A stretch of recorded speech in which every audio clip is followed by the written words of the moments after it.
الصلاۃ والسلام علیکہ یا رسول اللہ وعلی آلک وصحابک یا حبیب اللہ۔ بسم اللہ الرحمن الرحیم۔ حضرت آدم علیہ السلام۔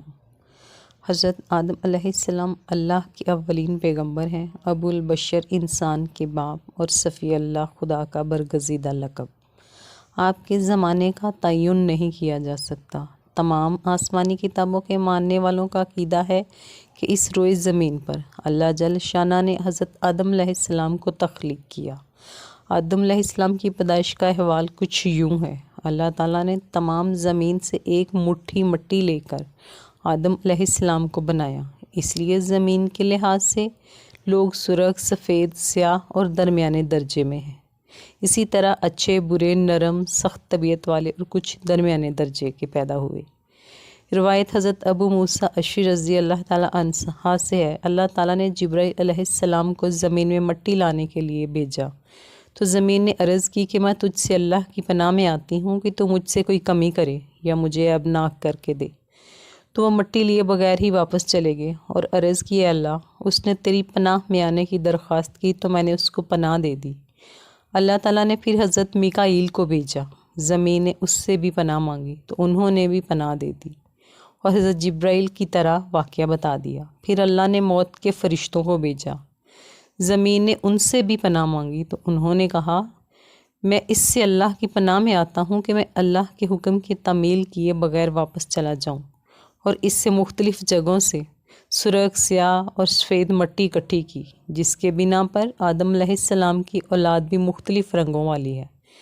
روایت صدی رحمۃ اللہ علیہ بحوالہ ابن عباس، وہ مٹی لے کر عرش پر چلے گئے اور اس کو پانی کے ساتھ تر کیا۔ پانی سے تر کرنے سے وہ چپکنے والی لیس دار مٹی بن گئی۔ اس پر باری تعالیٰ نے فرشتوں کو فرمایا، میں مٹی سے انسان بنانے والا ہوں، جب میں اس کو اچھی طرح بنا لوں اور اس میں اپنی پیدا کردہ روح ڈال دوں تو اس کے لیے سجدہ کرتے ہوئے گر جانا۔ اللہ تعالیٰ نے علم کے ساتھ آدم علیہ السلام کا ان پر شرف اور مرتبہ واضح کیا۔ حضرت ابن عباس رضی اللہ تعالیٰ عنہ نے کہا ہے کہ ان سے مراد وہی نام ہے جو لوگوں کے ہاں مشہور و معروف ہیں، جیسے انسان، جانور، زمین، سمندر، پہاڑ، اونٹ، گدھا وغیرہ۔ مجاہد رضی اللہ تعالیٰ عنہ نے کہا پیالہ اور ہنڈیا وغیرہ کے نام۔ مجاہد نے مزید کہا کہ ہر جانور، پرند، چرند، ہر ضرورت کی ہر چیز کے نام سکھائے۔ سعید بن جبیر، قتادہ وغیرہ نے بھی اسی طرح کہا ہے۔ الربی نے کہا فرشتوں کے نام سکھائے۔ عبد الرحمن بن زید نے کہا کہ ان کی اولادوں کے نام سکھائے۔ اللہ نے آدم علیہ السلام کو ہر چھوٹی اور بڑی چیز اور ان کے افعال کے نام سکھائے۔ حضرت انس بن مالک نے رسول پاک صلی اللہ علیہ وسلم سے روایت کرتے ہوئے فرمایا، قیامت کے دن ایمان والے اکٹھے ہوں گے اور کہیں گے، کاش ہم اپنے رب کے پاس سفارش والا طلب کریں۔ پھر وہ آدم کے پاس آئیں گے اور کہیں گے، اے آدم، تو ابو البشر ہے، اللہ نے تجھے اپنے ہاتھ سے بنایا، فرشتوں سے تجھے سجدہ کرایا اور تجھے ہر چیز کے نام سکھائے۔ حضرت حسن بصری نے کہا، جب اللہ نے حضرت آدم علیہ السلام کو پیدا کرنے کا ارادہ کیا تو فرشتوں نے کہا، اللہ جو مخلوق بھی پیدا کرے گا ہمارا علم اس سے زیادہ ہوگا۔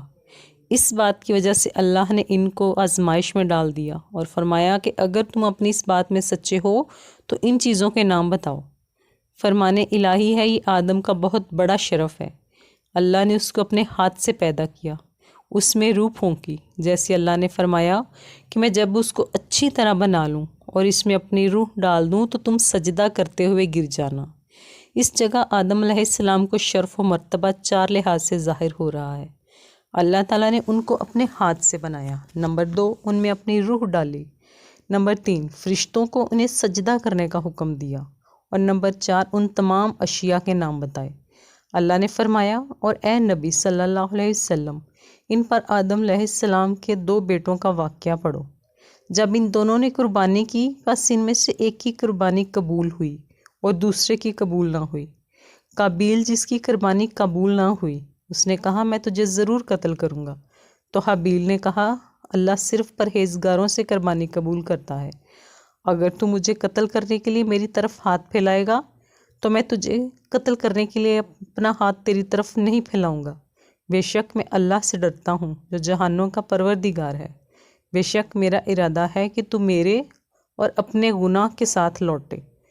پس تو آگ میں جانے والوں میں سے ہو جائے، اور زیادتی کرنے والوں کو یہی بدلہ ہے۔ قابیل کے نفس نے اسے اپنے بھائی کو قتل کرنے پر ابھارا، پس اس نے قتل کر دیا اور وہ گھاٹا پانے والوں میں سے ہو گیا۔ پھر اللہ نے ایک کوا بھیجا، وہ زمین کو کرید رہا تھا تاکہ وہ اس قابیل کو دکھائے کہ وہ اپنے بھائی کی میت کو کیسے چھپائے۔ یہ دیکھ کر وہ کہنے لگا، ہائے افسوس، میں اس سے عاجز آ گیا کہ میں اس کوے کی طرح ہو جاتا، بس اپنے بھائی کی لاش کو چھپا لیتا۔ بس وہ پشیمانوں میں سے ہو گیا۔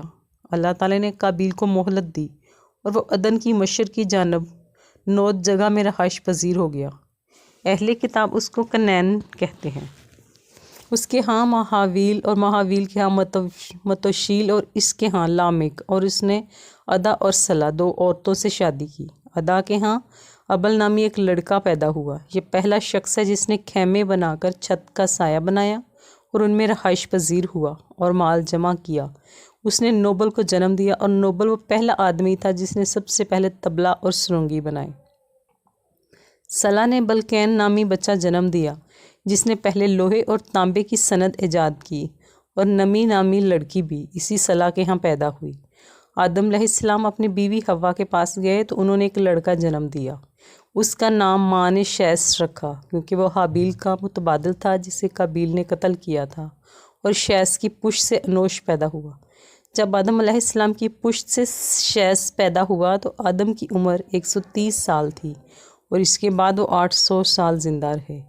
ابن جریر نے اپنی تاریخ میں بعض سے ذکر کیا ہے کہ حوا نے آدم کی پشت سے 20 امیدوں میں سے 40 افراد جنم دیے۔ بعض نے کہا 120 امیدوں میں سے 240 افراد پیدا کیے، اور ہر دفعہ ایک لڑکا اور ایک لڑکی جنم دی، اور زمین میں ادھر ادھر سکونت پذیر ہوئے، اور ان کی نسل بڑھتی رہی۔